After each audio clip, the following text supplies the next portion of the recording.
Hey guys, it's Brendan the Paleo Dude here with a comparison video. Today we'll be taking a look at the new Solaris and Proceratosaurus figures in comparison to the originals released. Now for the Solaris figure, we have gotten 2 of these dinosaurs, and for the Proceratosaurus we have around 4 now, which is pretty cool. It seems like the Solaris figures are following a theme of lighter colors when it comes to their main body color, and for the Proceratosaurus it seems like they all mainly share a darker theme. Now, starting off with the Solaris, you can see that the original figure has a black pupil, or black eye, and then the dot is just kind of a non-painted area with the pink layer being the dot of the eye. And with the new Solaris figure, it has a fully painted eye with a yellow and then a black sort of slit. And I think this looks a lot better for a small predator like Solaris. Definitely an upgrade from the original, though I do love the colors of the original. Now, they also painted the nails, which is really nice. It makes it look a lot better than just having unpainted for the toes.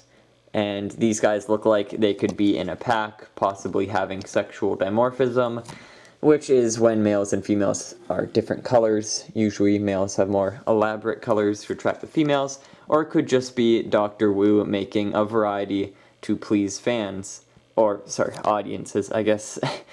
Maybe there's Jurassic World fans at the park, who knows.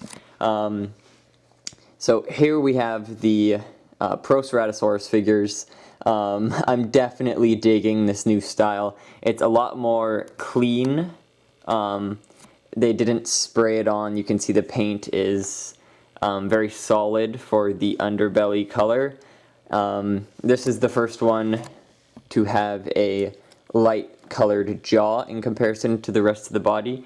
You can see the rest of them have their underbellies either stopping at the chest or going up to the jaw but not continuing, or just not having one at all. So we've got a variety of different figures and styles.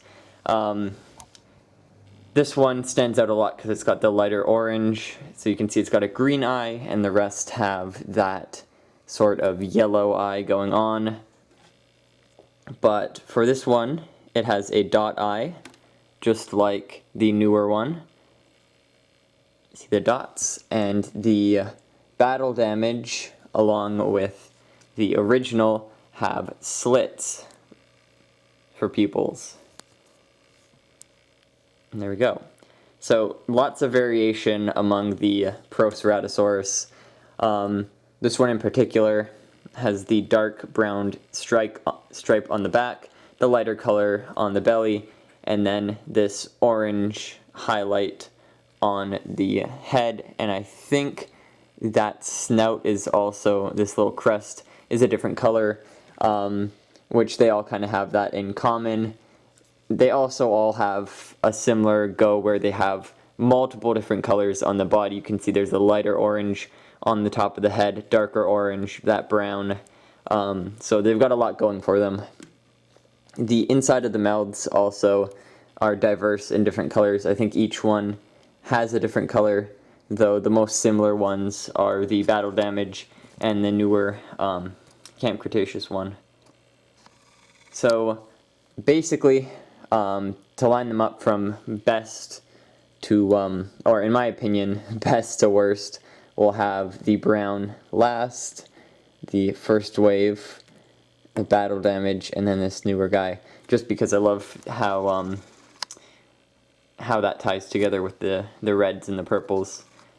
So there they are, a comparison of the Proceratosaurus figures and the Solaris figures. So I hope you guys enjoyed this review. If you did, it would be awesome if you guys could drop a like and a comment. And if you guys want to see more content like this, make sure to subscribe to my channel. And I'll see you all in the next video. Bye-bye.